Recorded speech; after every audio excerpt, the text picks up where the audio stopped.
Welcome back, everybody. Hope you all had a good social last night.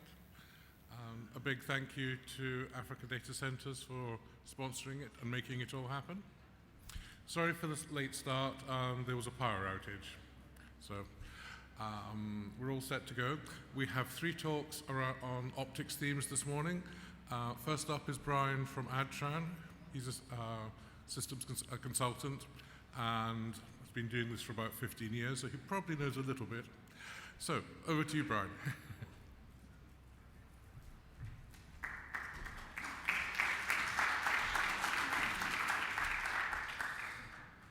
Hi. So, I'm Byron from Adtran. so, official title systems consultant. I like to call myself a photon routing expert or a wavelength wizard, depending on what you want to hear the day. And so, my talk today is just to show everybody or demystify WDM. Because there's a lot of you guys that have networks in the field. I think this picture is pretty much normal to everybody. You've got your access technologies there, be it PON, business, Ethernet services, and you're aggregating these services onto dark fiber networks, which then eventually get aggregated onto metro networks, be it your own network or carriers or whoever. So what we are seeing happening currently is all these aggregations are happening on grey fiber networks or grey optics on dark fiber networks. So this becomes like a next top type of network architecture. You've got dark fiber, you're probably running 10G on it. I think most people in the room are running 10G at the moment. And or 100G services. So the idea here is this fiber is underutilized. It's not what fiber was meant to be. And I understand for most of the IP guys, fiber transmission seemed to be a bit of a dark horse, black box, whatever weird magic happens in there. And that's what I think me and the 3 other colleagues here today from Flex Optics and Smart Optics are trying to demystify and show you guys it's actually very simple. So what happens in these typical environments, like I said, it's dedicated dark fibers, nothing funny. It's one channel, and you're probably paying anything for a ring like this or a 3-node ring like this, you're probably paying 160,000 rands for the fiber over a 6-year course, right? The problem that happens is upgradability is an issue. Either you have to swap the boxes, buy a new fiber, like in this case where this operator had to upgrade to 20 gigs or an additional 10 gigs, so they had to buy another set of grey plugs and another fiber. So there's another 160,000 rand sunk across 6 years. So also shared bandwidth, you can't do anything with that layer. So what I'm here to show you guys is the wonderful world of WDM. So we talk about the battle of the bands. WDM has multiple bands that we can work within. So we have what we call O-band. It's a very low cost efficient service. It's built for 5G RANs, typically for 5G frontal. Because it's so cost effective, the big issue is it has very limited reach. You cannot amplify these networks. They run up until 10 kilometers and that's it. Your scaling, you can only run 16 channels on this, and I'll tell you in a moment why channel count is very important. Then we get CWDM, so early days of wavelength division multiplexing, CWDM was the king. It's easy to set up, optics are cheap, built for access and aggregation networks. However, yet again, only direct detect optics, nothing funny. Low scaling up to 60 channels, and you cannot amplify these networks. So they're not built for the typical African market where fiber is not good. And I think a lot of you guys that have fiber have the issue of quality, especially in the metros. Then you get DWDM, dense wavelength division multiplexing. This is the cream of the crop. This is where everything's going at the moment. we're building optics that plug into routers that go straight into WDM networks. These scales to the full C-band, so you're sitting with 4.8 terahertz worth of spectrum. You can do multi-domain networks. This can be access, core aggregation, national long-haul, undersea cables, all that. You can run coherent optics on there, so 100 gig wavelengths, or currently we're running up until 800 gig wavelengths on systems. And the downfall on it is it requires some very precise management, right? So you need like GMPLS control plane, or as some of the vendors will call it, ASON. And it requires some technical skill set to operate and manage. And I think that portion is what scares a lot of people away from WDM. So what do we do? So I'm going to focus a bit today on WDM as a whole. O-band and CWDM are conversations in their own rights, but I think most of my colleagues will agree that WDM is the primary driver in transmission communications at the moment. So you've got 3 possible scenarios that you can run, and at the edge, it depends on the type of routing you're doing, the ease of use to customer and all that. So you've got what you have, dark fiber, and Matthias will actually touch on that today, or right after this, where you've got a dark fiber, like you would run your original setup, but you put colored optics on it. So you've got like a 100 gig ZR or a 400 gig ZR plug that's plugged straight into your router, and that is the simplest. It's a day one solution, but you already have the base for WDM. It's a colored optic, so you can run within the spectrum. Yet again, it's just 1 fiber pair per service, and complexity in managing numerous links. So if you've got multiple links, that's how it's going to work. Then we get what we call fixed optical add-drop multiplexers. So these are passive WDM filters. I run 1 fiber pair on it, but you can run up into 80 channels. So that is already 8 terabits worth of traffic on a single fiber pair that you've purchased. Low capex, very easy to set up. No active equipment. The only active equipment is the chassis you manage. You've got fixed wavelength grids, so it's fixed slots of either 50 gigahertz or 100 gigahertz, or in some cases 37.5 gigahertz. And you've got a fixed traffic matrix, so you've kind of got something static. You physically plug in these cables onto the filters or muxes, and it is what it is until someone goes there and changes cables around. Then we've got what we call ROADM-based, so reconfigurable optical add-drop multiplexing. So these are components that have, we call them WSSs. The most simplest explanation of it is it's a little silicone mirror in there. We pull some energy through it, and it changes its angular, it's an angular mirror, and it drops a specific frequency or picks up a specific frequency and routes it. So it's a photon routing piece of equipment, so it routes photon. Where you guys route IP addresses, we route photons. It's flexible, reconfigurable. You can sit in a NOC, create services. You just need someone to plug in the transponder or patch lead on the other side, and it runs. It's built for any baud rate, so you can run anything from a 100 gig service per wavelength up into a 800 gig wavelength service. So 800 gig per wavelength on a 4 terahertz network, you can run up into 25 terabit on a single piece of fiber. So that's nice. And it's expensive. it's what it is. And I think when we go through this journey, everybody's going to at some point ask you, what's the cost? And we'll get there, and let's hope it's not as shocking to you guys as it is to most of our customers. So the idea is, in Access WDM, we have 2 models, like I already said. You've got, at the top, you've got what we call a mux ponder. So you take a layer 2 device. This is currently how it was done for many years.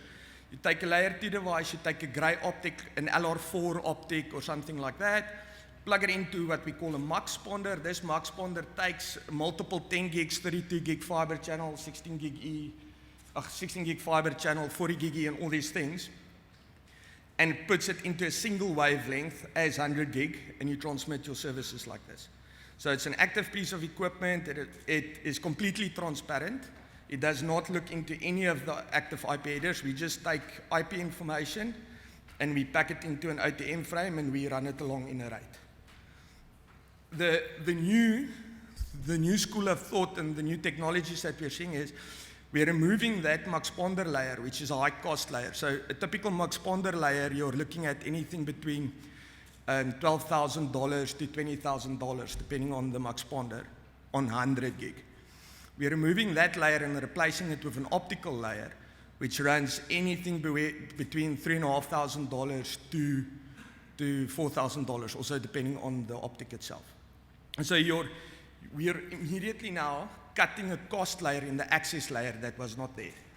So we're making this more accessible to the IP guys to start running transmission networks. So basically how that architecture will look is you've got your single fiber connected to the network.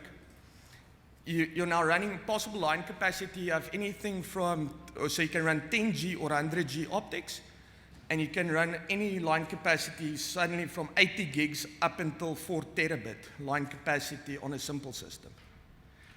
Your optics can either be fixed or tunable 10 gig WDM direct detect optics.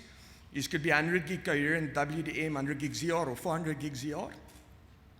And your distance ranges now suddenly become up to 120 kilometers, in many cases unamplified if the fiber is good. Your client traffic add drop is layer 2, layer 3, which I think everybody in the room is comfortable with, nothing funny there. And your line traffic is layer 1, so pure OTN photonic routing.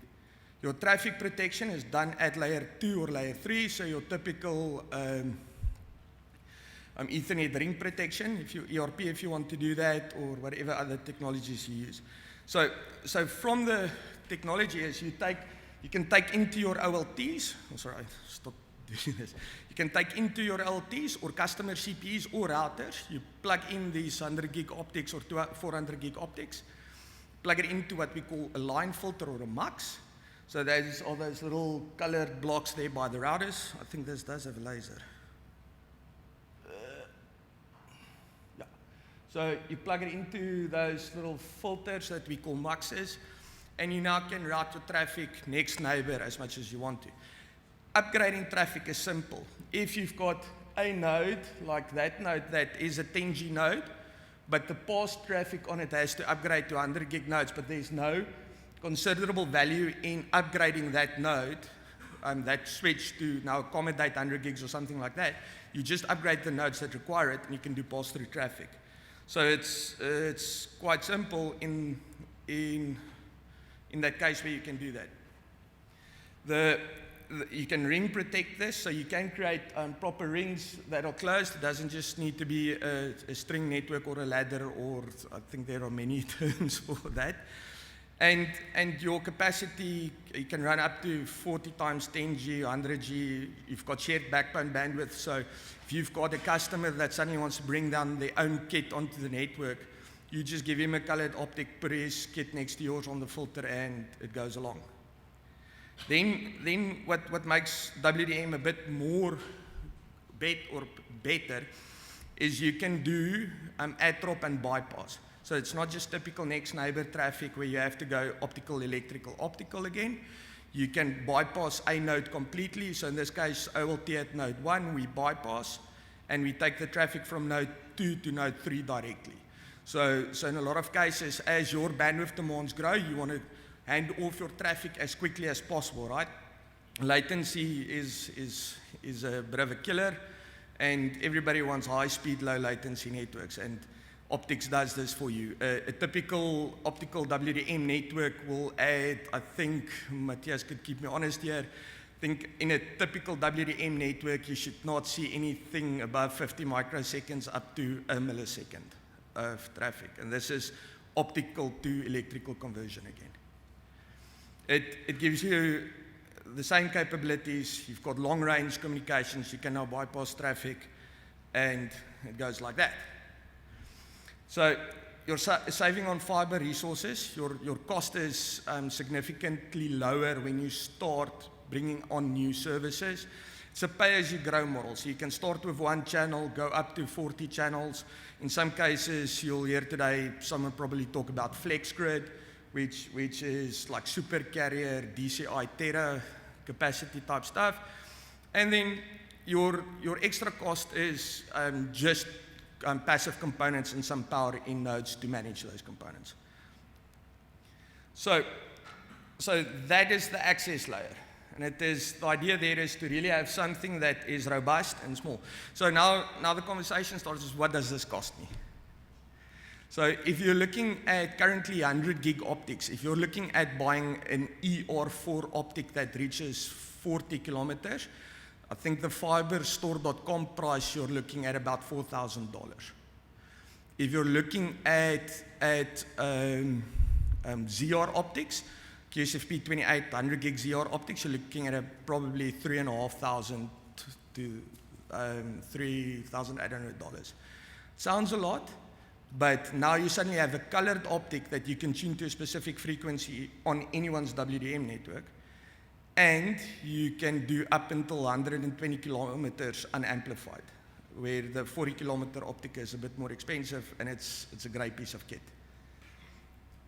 So now we've demystified, hopefully, the access side, and I'm just going to quickly touch on metro aggregation, because I think also that is something that needs to be spoken about, is in the metros, what we are seeing is people building distributed routing infrastructure, right? So you've got your access networks, you aggregate the traffic there, put it onto a metro network where you're doing routing decisions again, and you're distributing this across your entire metro ring.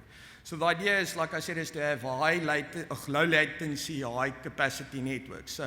So the benefit of WDM optics on these routers is you can take these optics now that you aggregate in your access network, and you can plug them onto high capacity mux ponders that take 100 gig and put it into an 800 gig channel.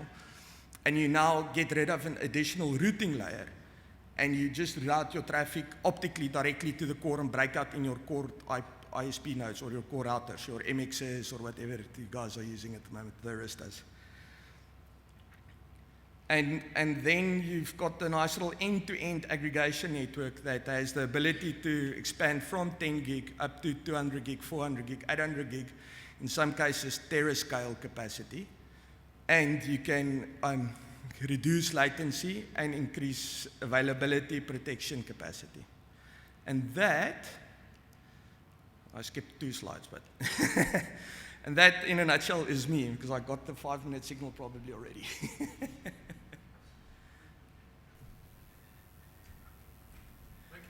Cool. No questions. Any questions?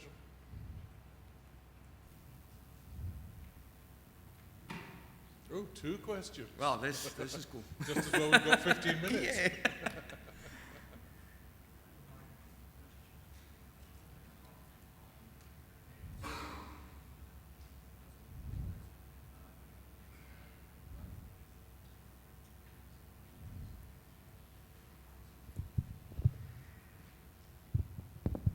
Hi, Graham from the internet. So I'm part of a team looking after a couple of fairly big active DWDM networks doing a couple of terabits, and also a lot of passive DWDM stuff. Currently we use a lot of 10 gig optics in our passive DWDM. But we're hitting constraints where, we've got, I think the biggest one we've got, is 12 channels. And the constraint for us is literally switch ports. It's the switches we're plugging into, we're running out of ports. And so we have 100 gig ports on our equipment, but we're struggling to find good information on what optics we can do there without having to go the active route. So we go the active route in certain places, but obviously that's quite a big investment and a big amount of infrastructure and all the rest of it. Where in some places we literally just could swap an optic using the existing muxes and move on. Can you give us an indication of where we're at in terms of passive, either at 25 gig or at 100 gig? What sort of distances? What are the options there? So what we are seeing in the market is it's either direct detect like 10 gig type of optics like you have at the moment, or we're seeing a big uptake in coherent traffic. So the idea of that is the colored optics have no range limit theoretically, right? You can take a 400 gig ZR, and if the fiber is of good quality, you can transmit that at 200 gigs up until 1,000 kilometers with free amplification.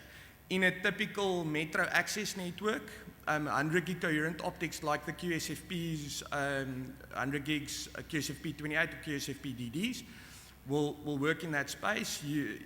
The problem with 25 gig optics is there are no colored 25 gig optics. They are pretty much just gray optics. So the idea is, and also your cost is high because it's a weird rate. So for coherent, it's a good idea, especially if you've got QSFP28 interfaces on your devices. Go coherent, and you can run and bypass traffic easily like that. So you're saying that there are 100 gig one-wave coherent optics available in QSFP format now? Yeah. Okay. So commercially, there are commercially available, should be, most vendors are coming out of it Q2 this year. I know a bunch of beta versions have shipped and people are busy testing it. So the big challenge at the moment with those is managing the plug, right? So I think Matthias will touch on that after this, he'll touch on that a bit more. But QSFP 100 gigs are available. Okay, so it's stuff that's kind of coming out of the factory now. It's not something that I should have expected to see in the market last year or anything. No, it's coming out of the factory. It's brand spanking new. Okay, cool. Hi, my name's Andy Rabagliati. I'm a long-term member of the Internet Society. I'm curious about your silicon mirror switch thing. Okay. How fast does it switch? So the limitation is not on the WSS wavelength. So it's called a WSS. So it's a wavelength selection switch. So it switches in nanoseconds. The challenge you sit with is if you've got a network with multiple legs on it. For argument's sake, you've got a national long-haul network that touches every metro and every national backbone, the NLDs, or some of the CCOM or fiber cables. Then what happens is your control backplane has to talk to each one of these nodes to figure out what wavelength is getting dropped where, what is the capacity, what's the grid size of it, and all that. So the switch itself happens in nanoseconds. The intelligence takes a bit of an unintelligent amount of time to figure out what's going on.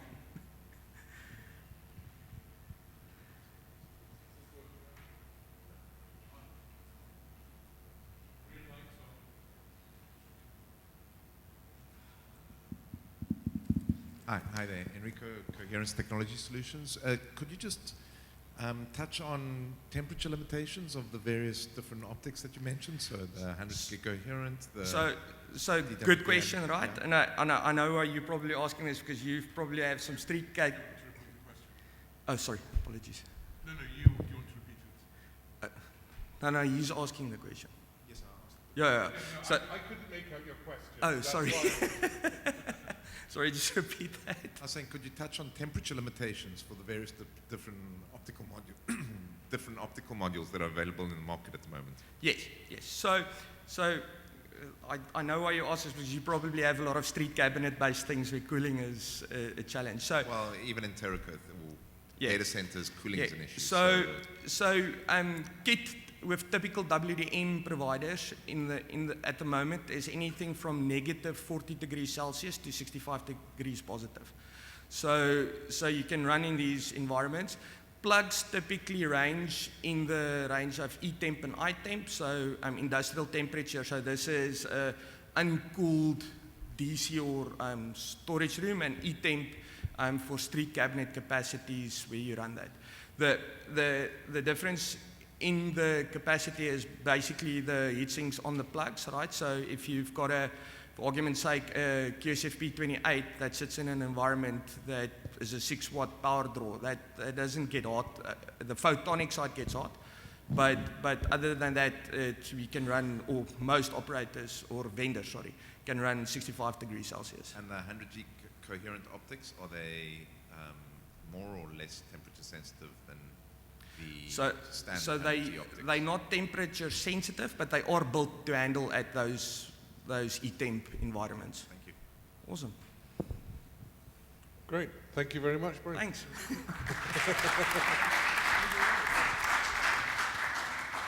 Next up is Matthias from Smart Optics.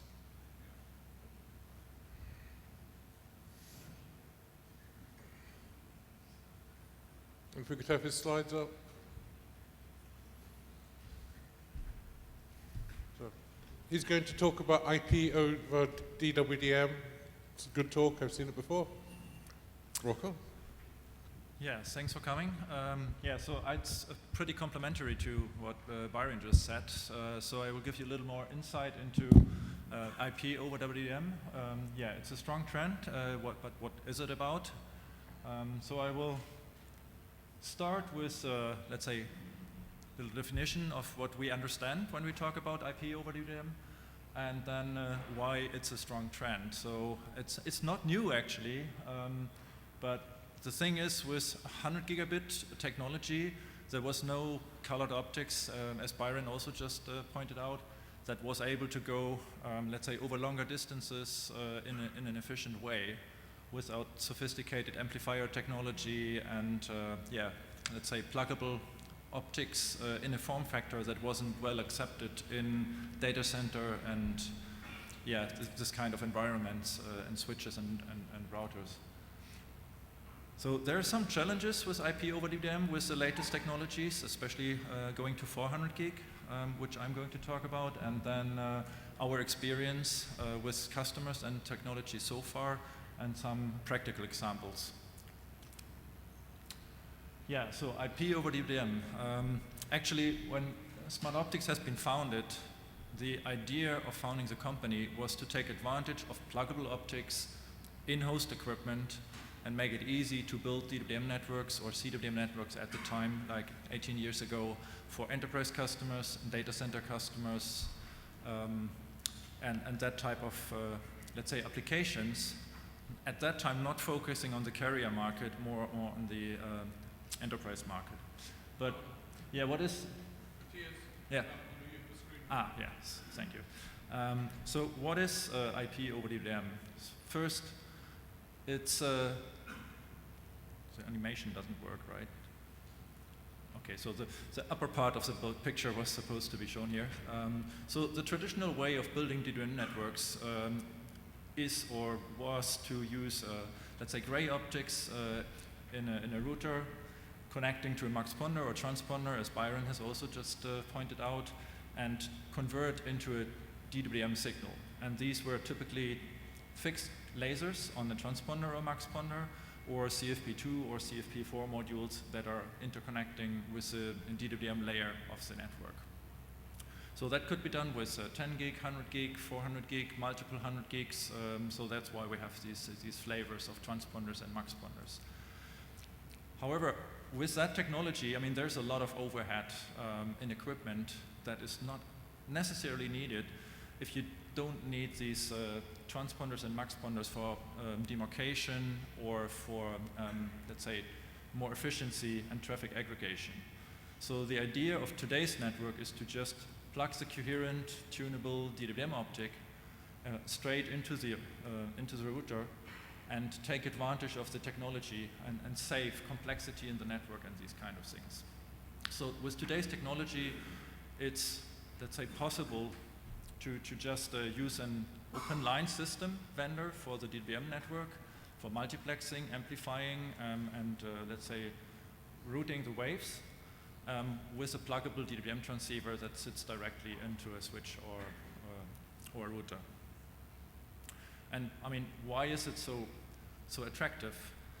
One thing is, of course, cost savings. And the second thing right now is also lower power consumption. So power in data centers and cooling in data centers is actually a big problem with the high density of, let's say, heat dissipating components today, servers, routers, DWDM equipment, all consume a lot of power. And together with that, it's also less space, it's lower latency, because with the less OEO, so optical conversion we do, the less latency we have. And it also goes in line with lower complexity of actually building the network. And yeah, what allows all this is, especially for the higher data rates now, is the introduction of these 400 gig ZR and ZR Plus pluggables in the QSFP-DD form factor, which are very common in data center switches and routers that everybody's using today. So CFPs and CFP2s were there before, but not common in data center equipment. And another thing which goes in line with, let's say, this trend is in the past, the DWDM networks have mainly been designed around telco requirements for long-haul networks, for national backbones, for metro backbones, where service providers were actually making the connections for enterprises, for data centers, for cloud providers, interconnecting, let's say, the data centers, the metros, and the world. These days, most of the traffic is actually driven by the cloud providers, by the data centers, by large enterprises, and content providers. So many of these data center providers and cloud providers have started building their own DWDM networks. So they are leasing their own fibers, or they are even laying their own cables. And they are now taking advantage of, let's say, building leaner DWDM networks for their own use. Yeah, so that's what we're seeing right now. And with these standards, I mean, there are also coming some challenges. So one is 400 gig ZR is an ORF standard, which has been developed more or less for data center interconnect. So it's well-defined in all aspects with regards to distance, optical power levels, interfaces, and so on. So it works perfectly for distances up to 120 kilometer in the metro to interconnect data centers. Power budget is a bit limited. 11 dB doesn't allow you to go that far. So you might still need amplifiers, but it's a robust and very performing technology. 400 gig ZR Plus is not really a standard, but it's an MSA that many vendors support. And it goes a little bit beyond 400 gig ZR, so it defines electrical interface and transmission standards that can be used, again, in the QSFP-DD form factor in a switch or router. And yeah, the complexity there is there's an open setup plus standard, an open ROADM standard, and some, let's say, vendor-specific standards like OpenXR. All together have the same idea in mind, bring this, let's say, sophisticated technology into a transceiver and make networks more, let's say, performing and more, providing more bandwidth. Here, I just pointed out one point. There are so many different CMIS versions. So CMIN is a Common Management Interface Standard for QSFP-DDs. And in order to support these complex tunable optics in a host switch or router requires actually firmware support in those devices. So in the early days of DWDM, it was pretty easy to use a 10 gig DWDM pluggable in any type of switch or router, and it just worked. With the QSFP28s, it got a bit more complicated. With QSFP-DDs, it's even more complicated. So the QSFP-DDs are almost a transponder in a pluggable, so it's a complete optical subsystem that has a lot of functions these days that are required to be supported in the software of the host. So innovations around coherent pluggable optics that are just happening right now. The first two generations of optics, so coming back to 400 ZR and ZR Plus, had a little, let's say, drawback, which was the low output power.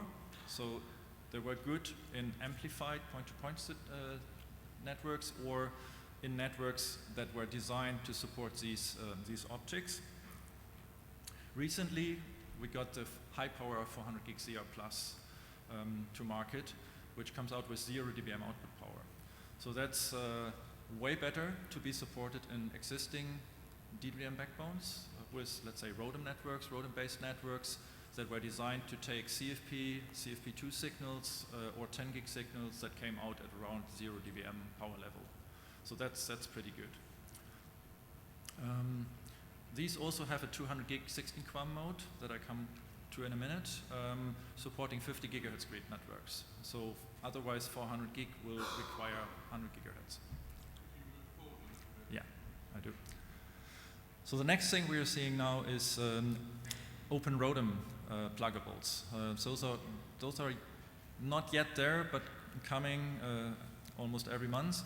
So they are adding layer 1 encryption, and they are also adding indent management capabilities and OTN support. So those will take this, let's say, embedded approach to the next level. And with enhanced DSP technology, there will be also, let's say, new modulation formats coming up, like probabilistic shaping to optimize a modulated signal for certain applications, subcarrier technology, so transmitting multiple carriers in the same DWM channel to increase bandwidth or to optimize performance for longer distances. And what we are seeing right now is that 800 gig pluggable coherent optics will come probably end of this year. And I mean, there are two things. Either we increase the baud rate, keep the modulation format, and get higher speeds, or we keep the, let's say, baud rate, use a better modulation format and extend distance. So there's always a drawback of, let's say, higher data rates or longer distance with these pluggables. But it's all going to higher speeds and longer distance overall. One thing which is quite important is these 100 gig QSFP28 coherent modules coming to market now. Byron already talked about it. So that will bring 100 gigabit DWDM embedded optics for almost all switches, routers, OLTs, DSLAMs that are supporting QSFP28 optics and allow customers to build that type of networks without transponders or muxponders in the access. Yeah, or even in the core, but metro core. So looking at 400 gig, there are 2 or 3 challenges, I would say. One is the bandwidth of the modulated signal of a 400 gig signal is around 60, what did we say here, 63 gigahertz, 65 gigahertz. Many old days DWDM networks are using actually DWDM filters that have not been designed for this passband. So upgrading an existing ROADM network with 400 gig requires a couple of things. One thing is to make sure that the ROADMs or the filters, the dispersion compensation modules are actually good to take these signals and to transport these signals without seeing penalties. If 400 gig doesn't pass through in some applications, 200 gig 16 QAM might be an alternative. So it's a smaller bandwidth, which is almost in line with the 100 gig QPSK signals and allows you to run 200 gigabit over your network. Yeah, the next thing is the power levels. I already mentioned 400 gig ZR and ZR Plus had pretty low output powers, so like -6 to -13 dBm. So those require, let's say, either preamplifiers before you enter a ROADM network or a network that has been designed to take these signals. With the high power optics, we are more or less solving that problem. So we have a couple of customers that are running 400 gig ZR high power over their existing ROADM network without any problems. So I think these are manageable challenges if you know what you're doing. OSNR, of course, is another thing, but these are all things that are, let's say, doable. Our experience so far is in point-to-point networks, 400 gig ZR and ZR Plus, is already there. So we are deploying point-to-point networks day by day, more or less, internet exchanges, data center interconnect, and all these applications are working very well. The acceptance of ZR and ZR Plus optics in switches and routers is there with most of the, let's say, big vendors that are providing 400 gig equipment. And amplifiers can solve it if 400 gig set or plus optics with high power are not supported yet. In existing ROADM networks, I mean, there are the challenges that I already mentioned. So we have the first project already installed. There are greenfield deployments happening right now.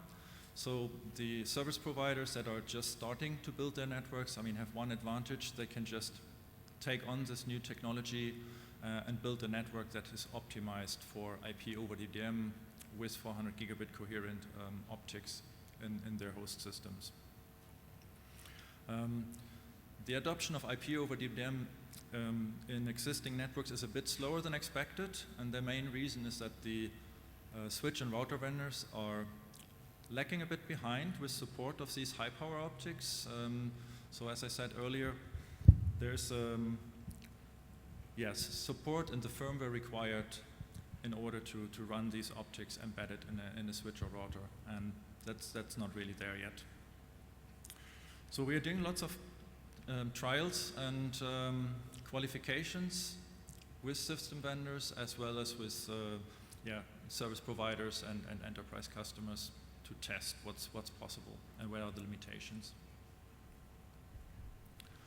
So practical example, let's say for a point-to-point DCI link. It's an open line DWM system connecting two sites over dark fiber and a coherent pluggable in a switch. And one drawback in the past with IP over DWM was always it's hard to manage. But with these, let's say, optics today, they provide all the optical parameters that are required to judge if an optical link is actually performing well or not. So in the past, we just saw transmit and receive power, and that's it. With today's optics, we can actually see prefect bit error rate, we can see OSNR from most host systems, and that gives us a very, very good, let's say, measure of the quality of the link. And we could even get early warnings when the layer 1 isn't performing well. If it goes even worse, layer 2 or layer 3 will be affected as well. So we can basically monitor the fiber, and we can monitor the in and outgoing signal on the open line system as well as in the switch, which means we have end-to-end monitoring for every service through our DWM network. So that's pretty easy and not complex at all, and brings DWM basically to every customer, even if they don't have vast experience with that technology. This is an example of a CLI output from a Juniper router. So here you also see that we get all the information about the optical layer, about the operations mode. They can run in 400 gig mode, 300 gig mode, 200 gig mode, 100 gig mode. So the lower the data rate, the better the performance over distance. And there's also statistics available about prefect bit error rate, OSNR power levels over time. So you get a very, very good visibility of the performance of your DWM signal. The same thing can be done on a ROADM network these days. So there's not really a need to have all these complex transponder-based solutions. If we run it in a ROADM network, we can actually simulate 400 gig services, 100 gig services with different type of transceivers. So here it's a high power 400 gig transceiver according to OpenZR+. And we can simulate the service end to end through an ROADM network based on OSNR values from the network, distances and power levels. So you know from your planning tool already if a service is feasible to be deployed or not. And once it's deployed, you also get on a ROADM network all the information from the endpoint of the service terminating at the ingress and egress of the network. So you get a full service visibility in an open ROADM network or in an old ROADM network with these embedded optics. So that's my last slide. thanks for your attention, and Thank you very much. any questions?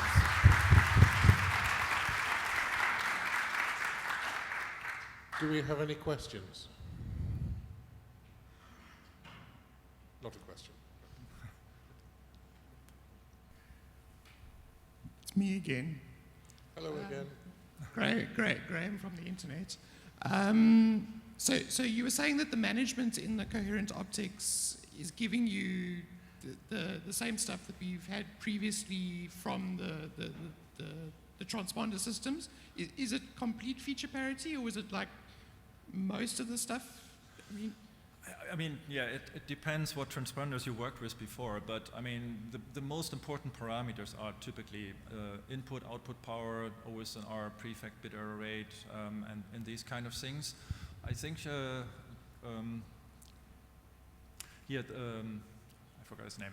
Flex Optics guy will go a little bit deeper into the details of the monitoring capabilities of the 400 gig optics, so he has way more details about that. I just wanted to point out that these, let's say, base layer 1 parameters are available in, I think, every core router and switch that I'm aware of right now. Okay, so that was going to be my second question, is the capability is dependent, as you said, on the firmware, and what is the availability across the different vendors right now? Is it kind of everybody's there, or are there people lagging? I mean, I can just name, let's say, the vendors that we worked with so far. It's Juniper, Nokia, Cisco, Arista, Huawei. To my knowledge, all of them are presenting all these parameters in their host systems right now. And I expect that to be, let's say, common across the board, because otherwise carriers and cloud providers, data center operators, even enterprises wouldn't accept this technology if they don't have the right, let's say, visibility of the optical parameters in the network. It's essential to run an optical network to have these performance parameters.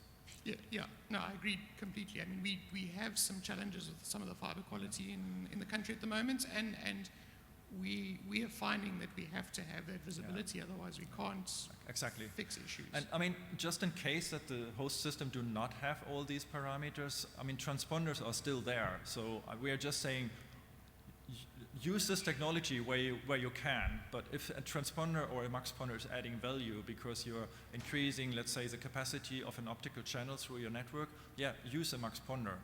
If you need a demarcation in order to hand over to a long-haul carrier, use a transponder.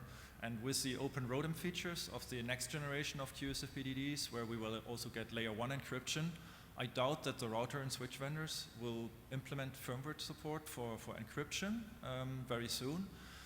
So if you want encrypted layer 1 services, I mean, that might be also a feature for a transponder, adding value at the same time as having a demarcation.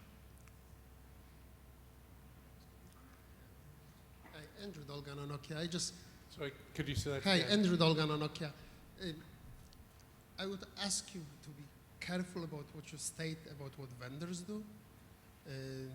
On our routers, we support this. We've been supporting the 400 gig current for quite some time. We do interoperate. You showed Juniper. We do interop with them. We manage this end-to-end. We do have encryption at full rates on any levels in hardware. So let's kind of stick to what we do and not pass what other vendors do. I'm not going to go and defend other routing vendors. If they hear, they would come and probably defend themselves. But from Nokia perspective, this is a definitely good technology. We do support it. It's being deployed. The quality of the fiber is a problem. Yes. I'm not a layer 1 guy. I'm an IP guy, but I know the quality of the fiber is a problem, especially for a distance. But it's definitely good technology. Yeah, I mean, I would totally agree. I mean, the physical, let's say, boundaries are the same for all vendors. So we can't overcome high losses and poor, let's say, fiber network qualities with technology, at least not just to a certain extent. And yeah. Got a couple more questions, if you don't mind. Yeah, we're making use of some alien wave services from other carriers. Is that functionally equivalent to what you were referring to as the open line system? yes, absolutely. I mean, that's the whole idea of having an open line system, that it supports third-party waves through the network. And I mean, there are different approaches to that. Some vendors, I mean, have it implemented as, let's say, open from day one. Some vendors have their license models. Some vendors have design tools for open, let's say, alien wave services. Some vendors make it a bit more complicated. But I think the trend to request alien waves through a third-party ROADM-based network, or even a multi-vendor ROADM network, is definitely increasing with this technology right now that the pluggables bring to market. Yeah, we currently have IP device, a standalone box doing a transponder, and then it goes off into the network. And so this theoretically means you can put a pluggable into the IP routing device and eliminate the transponder if it's not serving a purpose. Yeah. And then the last question I had was we use a lot of this kind of stuff in our access aggregation, so at fairly short distances. And you mentioned dispersion control, and I haven't been able to find good information on this. Can this kind of stuff work without dispersion control or dispersion compensation when you're talking about like 10 to 40 kilometer ranges? Where does dispersion compensation become important? So the dispersion compensation with coherent modulator optics is basically taken care of in the coherent modulation. So the ZR optics are specified to run up to 120 kilometer distance with regards to dispersion. The ZR plus optics go up to like 450 kilometers. And that's actually also the reach that you can expect from a 400 gig ZR plus optic with amplified links. So 450 kilometer might sound like a dispersion limitation, but when you are going 450 kilometers in an amplified network, you're already hitting the OSNR limit anyway. So 450 kilometer right now, I think, is the ZR plus limitation. But with lower data rates, you can go even further. And when the 800 gig optics will come to market, they will come with 800 gig 16-QAM modulation, or alternative with a 400 gig QPSK modulation. So that means with 400 gig QPSK, you can actually take a 400 gig signal to like 1,000 or maybe 2,000 kilometers, because the OSNR is just way better. The drawback with that is that the 400 gig modulated signal will require even wider band. So instead of like taking 65 gigahertz, it will probably take 125 gigahertz or something like that, because the baud rate is just doubling, and with that, the spectral will double as well. I mean, another way to optimize OSNR for 400 gig is Raman amplification, but with bad fiber networks, Raman, I mean, doesn't really help a lot. It can help to lower OSNR, but it cannot help to overcome high fiber losses. Cool. Thank you. Yeah, thank you. Thank you for all those questions. Perfectly on time for 10:30. Yeah, Thank you, Matthias. So, well, thank you. Thanks.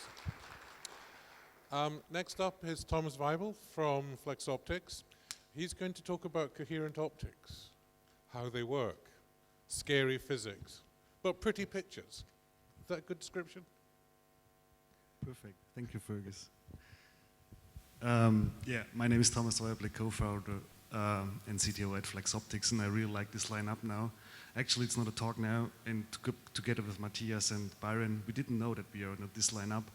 It's like a DWDM workshop for you guys now, in a nutshell. Thank you. So this perfectly fits as well now about coherent optical transceivers. Byron and Matthias mentioned it already. So this talk is mainly split into two sections. It's a little bit about theory, no worries. Maybe there is an exam, no, there is not an exam at the end. And then some practical experience, especially for Nokia. Where are you?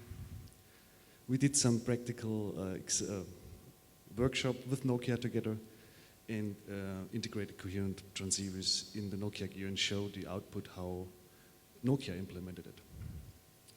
So where are we coming from?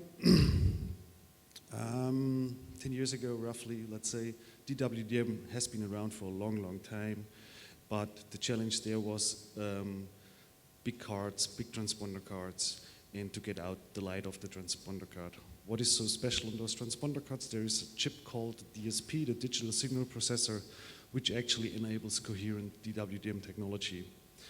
Now, moving towards 400 gig, the biggest challenge was there to make it really small, especially the digital signal processor, to produce it in a small, nice way that we can squeeze it into a form factor like a QSF PDD.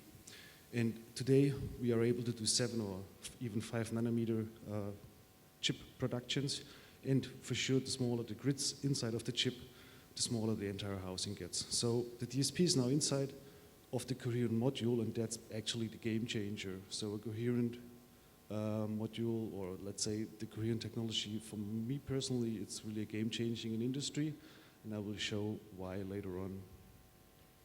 So let's first of all start with where we are coming from. Direct detection, that's, let's say, typical on-off keying method. We have what you see here on the upper left diagram. It's a typical rectangle shape of 1 and 0 signal at the end of the day, or state, and representing one symbol. And on the lower one, actually, that's basically how it looks like when it hits the receiver. So it's not a rectangle, perfectly shaped signal any longer. It's going to be more a sinus wave form, or even some other artificial thing. Now, if we would use the techniques which we have done so far, just increase the frequency, the diagrams would change slightly. So the rectangle shape is just getting narrower and narrow, and the sinus form is getting narrower as well. But also the light levels or the power levels are getting way harder to distinguish between a 0 and a 1. And if we increase it even more, you can imagine for the receiver on the lower one, it's getting really hard to detect what is a 1 and a 0. I think it's even hard for you guys to detect where's the 1 and where's the 0.5 on the screen. So beside higher frequencies for light, light has way more properties, and that's what I want to talk now about. So beside the amplitude, we also have phase and polarization. And let's start with the polarization. Quite a lot of you here in the audience use privacy screen on your laptop, and actually that's a polarization filter. Or if you wear sunglasses, they also filter certain polarization directions.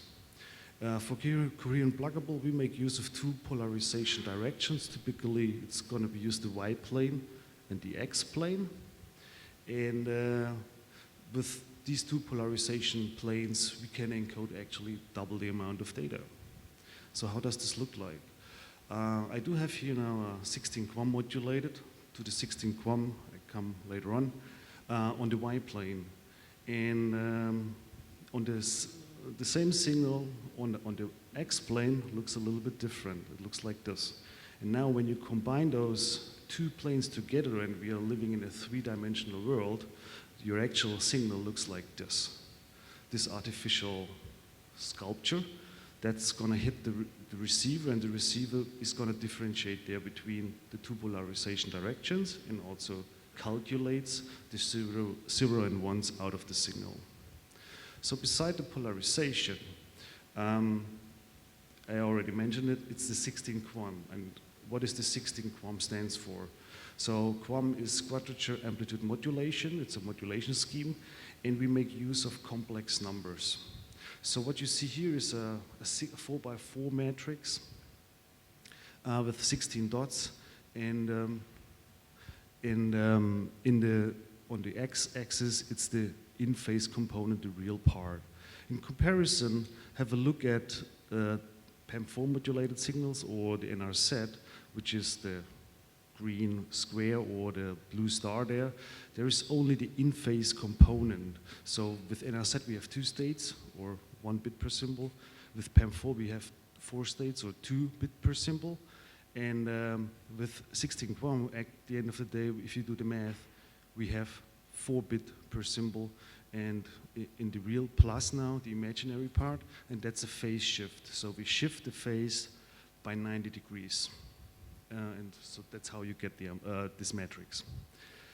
A little bit of a real-world example, and some of you might know this.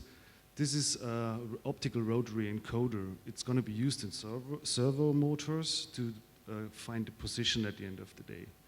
And how does this work? So this slice disk is turning around with a certain frequency, and you have 2 detectors. And as I showed there, the low one is the real part, and then a little bit physically moved with a little bit distance, there's the imaginary part. But now the important thing is we sample at the same time, always. And then, just due to the fact that we sample at the same time and this disk is spinning around, we get a signal which looks like this, and it's phase shifted by 90 degrees.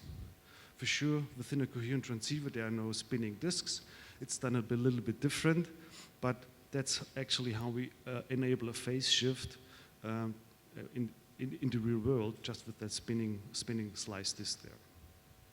So this was about the modulation itself. So we covered polarization, we got details about QAM, and now an important measurement is the signal-to-noise ratio, or OSNR called. What is it about? It's actually just a ratio between the actual signal plus the noise. And a good comparison is within that audience, you are on a really low noise level because you can hear me, hopefully, quite clearly and easily. And so we have a high OSNR ratio. If I would do the same talk in a cheering football stadium, I think it's going to be really hard to understand me, and the noise level is really high. So that's basically what also happens on optical networks. You really need to take care about a signal-to-noise ratio, otherwise the receiver is not able to detect it any longer, what's the actual signal is. And now coming back to our constellation diagram, which I introduced previously, how would OSNR look like on the constellation diagram? So we do have, on the left side, you see an SNR of 30 dB. And the dots are really easy to identify there, the 4x4 dots. Pretty easy for the receiver to detect. Now, going towards to the right side with an SNR of 20 dB, it's getting a little bit blurring already, but still possible to detect. But now looking at the SNR of 5 dB, this is like though it's not possible to detect any longer which bit belongs to which matrix section basically. And the receiver is not able to distinguish between 0 and 1s. So not possible. So it's a really low SNR here. Okay, so that's the theory part. Now let's move on. What we did last year, together with DKIX in Germany, they are running quite a lot of Nokia gear. We basically took a 400 gig coherent transceiver, plugged it into their gear, and looked how Nokia implemented it with the SROS. And we just run one command. It was the show port command, and I will go through it now step by step. What we see there, what is new basically compared to gray optics and traditional transceivers. So at the show port, these are basically 3 sections, and the first one is mainly characteristics of the transceiver itself. It's a fully tunable 400 gig coherent transceiver, and you see also the start and the stop frequency. Here it's shown in megahertz. Typically we use terahertz because the numbers are a little bit smaller, or channels. So this is 191.3 terahertz up to, and it's tunable up to 196.1 terahertz, or easier, channel 13 up to channel 61. The tunable is currently tuned to channel 23, and it does support a couple of grids, the well-known 50 gigahertz and 100 gigahertz for sure. Moving on, yes, we still have not DWDM, that's what we have, but we also have diagnostic monitoring. It should be known by now from quite a lot of you guys, and hopefully you have implemented in your network management system to monitor the diagnostic values. And I want to point out, typically TX and RX is for sure, we know the power levels, but I want to point out the temperature. In the optical industry, we are actually more heat generator than optical industry. So the whole power you feed into a transceiver, which here is roughly 17 watts, is mainly converted to heat. So let's say it's 16.999 watts what we generate on heat, and only a really small portion on light is coming out.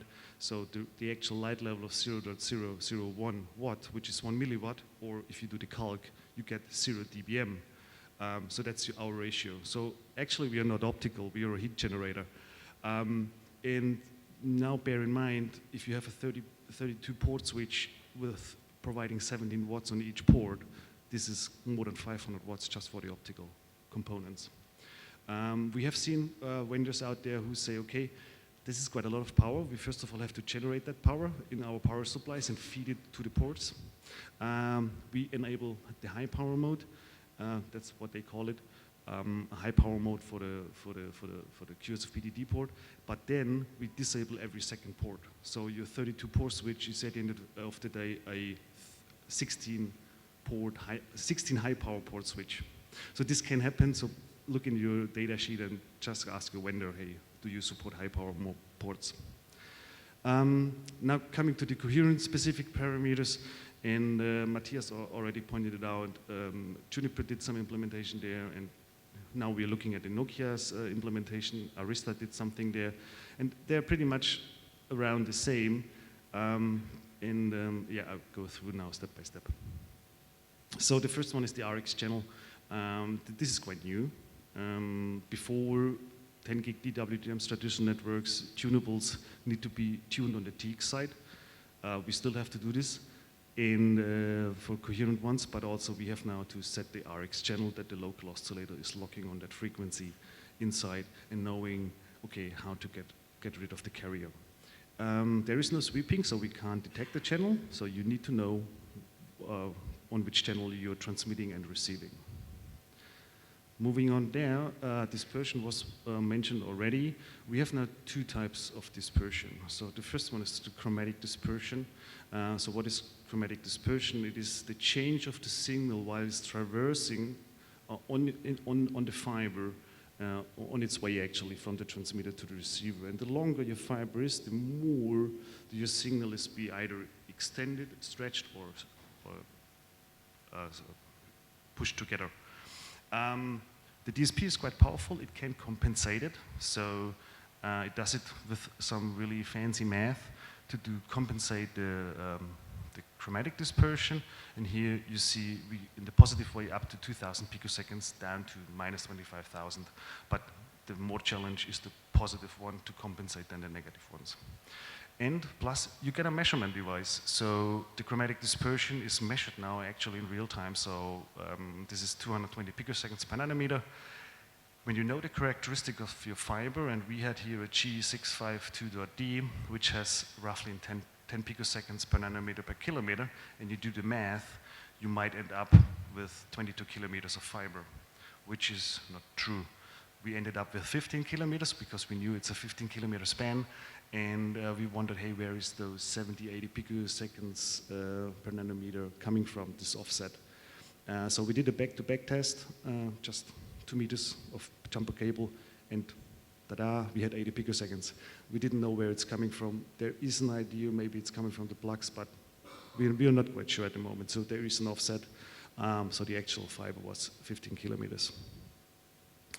Besides chromatic dispersion, as we have now 2 polarization directions, we do have a polarization mode dispersion as well. And this is, here Nokia implemented it as different group delay. That's actually how both planes, so the Y plane and the X plane, are different with each other while they're traversing on the fiber. Here we measure 2 picoseconds, which is still in range, and the transceiver or the DSP, it can compensate up to 10, depending on what we are following, up to 20 picoseconds. It can compensate it without any issues. I mentioned issues, and issues are always measured for the bit error rate. So here you see the prefect bit error rate. Typically, we see it here, the prefect, which is entering before we go to the FEC. What is the FEC? It's the forward error correction. And this is also part of the DSP to correct errors, not only to detect, but we can also correct them. And this forward error correction is quite powerful, but it has limits. And the limits are shown as the RxQ margin. Nokia was quite creative there. We couldn't find the Q margin in the other industry around, in the optical transmission. Typically, it's called the Q factor. And what is the Q factor, the Q margin? How much gap is there still that the forward error correction is still able to correct errors? So if this margin is eating up to 0 dB, then the forward error correction is not, it still can correct errors, but on the post-fact side, we will see more and more errors showing up. And then the upper layers, layer 2, layer 3, they will see this also in a bad transmission or a bad link. And it can turn out to a flapping link, for example. A back-to-back link had a margin of roughly 4 dB, so there was a lot of margin. And for sure, OSNR is also an important thing. Now on 2 polarizations again, we were running those 15 kilometers at 34 dB, pretty well, pretty good. We can go down to 26 or 24 dB of noise level, and if you go below, for sure, then your prefect error rate will go up again. So you need to take those values always in consideration and watch your prefect error rate precisely. That's an important outcome here. Yeah, just need to check where we are on time, because Matthias mentioned, we're good.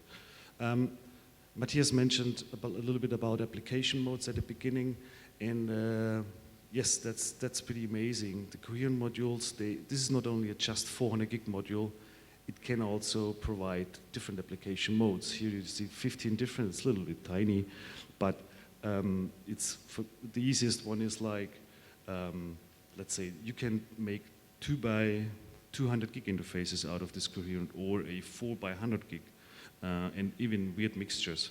That's pretty cool. What you see here now, I highlighted the OpenZR Plus OFAC. Actually, that's how we configured it, but the module was not capable to do it. So this was an OIF-based module. It's not capable to do the OpenZR Plus MSA or following it. So you need really to double check your data sheet. What is your coherent module capable to do? And how you configure it in your switch, because there are different settings. And what is the difference there? I pointed out the optical parameters of OIF versus the OpenZR Plus MSA. So and yes, for sure, we have TX and RX levels. And on the OpenZR Plus, there is even more variation. They call it the 60L for low A version and the 60H for high power A version. And they typically differentiate there on the TX side, how high the power level is. But the interesting part is more on the, what I pointed out about dispersion and the OSNR tolerance. And there you really see that the CDR, chromatic dispersion tolerance for the OpenZR Plus is way higher compared with the OIF ones.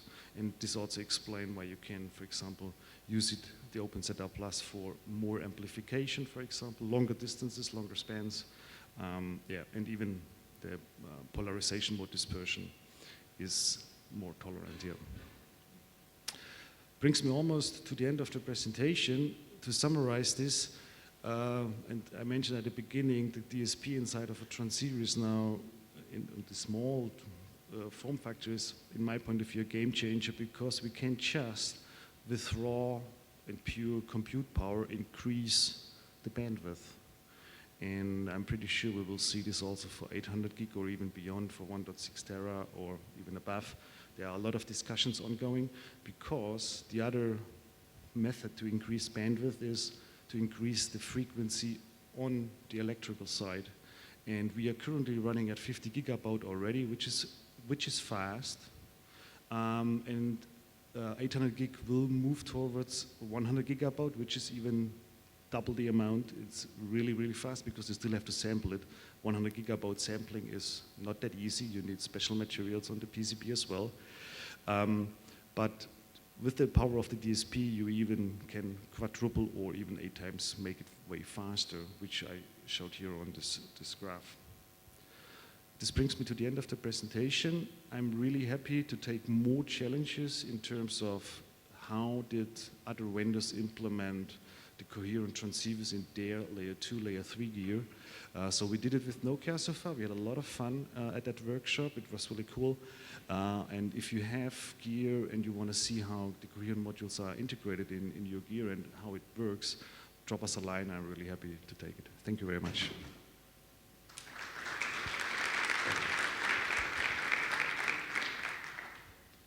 And for sure, I'm still around for questions. Thank you, Thomas. Any questions for Thomas? Well, you're here today and first thing tomorrow morning? No, tomorrow afternoon. Okay, okay. Yep. Thank you very much again, Thomas. Thank you.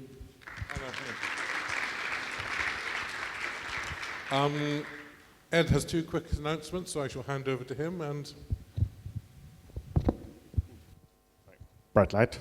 Hi, everyone. The couple of things. There's T-shirts now available at the inks desk in the reception area.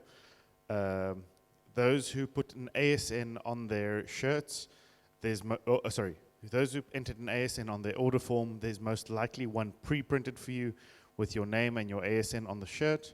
So you can just go and collect it from Faith at the inks desk.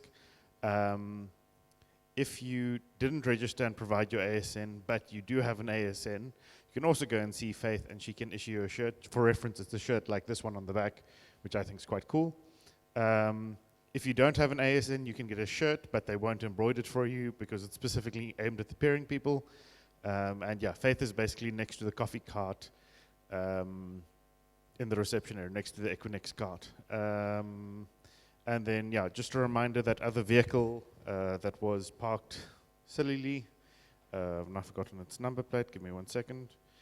I think they're still trying to get it to move. It's the Volkswagen SUV LG95GN GP. So if that's your car, please go move it before they tow it. Yeah, thank you. And I think it's now tea time. So we'll see everyone back here in about half an hour.